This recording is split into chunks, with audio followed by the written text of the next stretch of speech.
In the heart of an endless winter, where snowflakes were the size of dinner plates, the minions decided to throw the most epic event ever, the Frostbite Fandango. But this wasn't just any party. Deep within the ice caves, a mysterious invitation had been found, glowing with an eerie blue light. The minions, ever curious, decided to follow its cryptic instructions.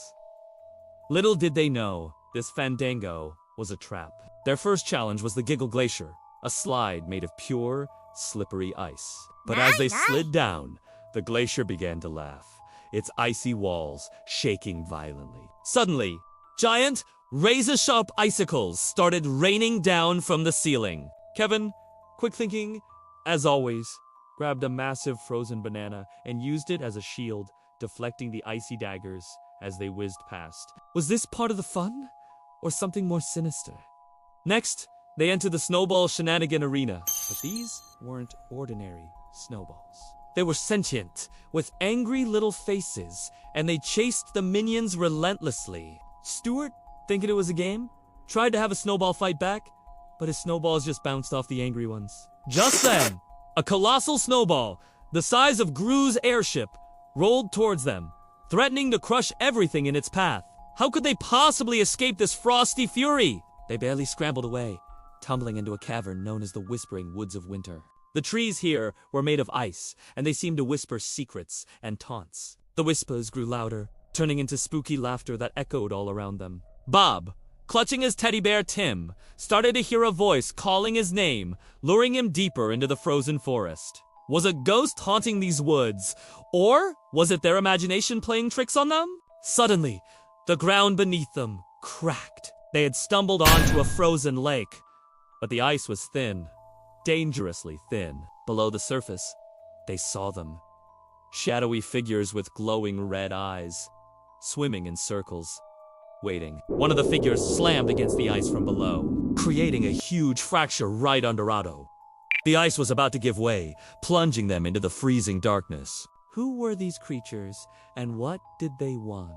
Just as Otto was about to fall, a massive, furry arm shot out from the shadows and pulled him back to safety. Standing before them was a Yeti, but not a scary one. He wore a party hat and a friendly smile. He explained that the Frostbite Fandango was his annual birthday party, but his enchanted decorations had gone a little haywire this year. The sentient snowballs? They were supposed to be playful. The whispering trees? They were supposed to sing happy birthday. The Yeti, whose name was Bartholomew, apologized for the chaos. He had been so lonely, and he just wanted to make some new friends. The minions, seeing his sad face, immediately forgave him. The red-eyed creatures in the lake, they were just his pet glowfish, and they were trying to warn them about the thin ice. The minions realized this whole scary adventure was just a big misunderstanding. So, what do you do when a Yeti's party goes wrong? You'll help him fix it? Of course! The minions sprang into action. They used their engineering skills to tame the aggressive snowballs, reprogramming them to play fetch. They taught the whispering trees how to sing silly minion carols instead of spooky whispers.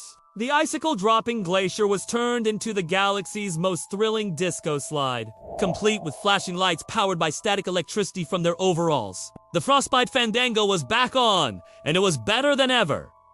Bartholomew was overjoyed. He had never had such a fun birthday. He brought out a colossal ice cream cake flavored with frozen bananas and glacier berries. They danced, they sang, they had epic snowball fights with the now-friendly snowballs. The glowfish even created a spectacular underwater light show. The scary ice cave was transformed into the universe's coolest party venue. It was a winter event nobody would ever forget. As the party wound down, Bartholomew gave each minion a small, enchanted snowflake that would never melt. It was a token of their new friendship. He promised that next year's Frostbite Fandango would be even bigger, but with fewer life-threatening decorations. The minions waved goodbye, their hearts full and their pockets full of non-melting snowflakes.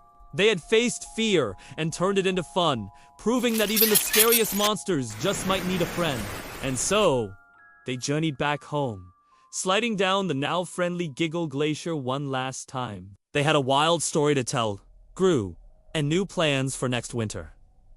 Who knew what adventures awaited them next? One thing was for sure, wherever the minions go, chaos and laughter are sure to follow. They learned that sometimes the scariest things are just misunderstood, and a little bit of kindness and a whole lot of banana can solve almost any problem. Thanks for watching, and don't forget to like and subscribe for more Minion Madness.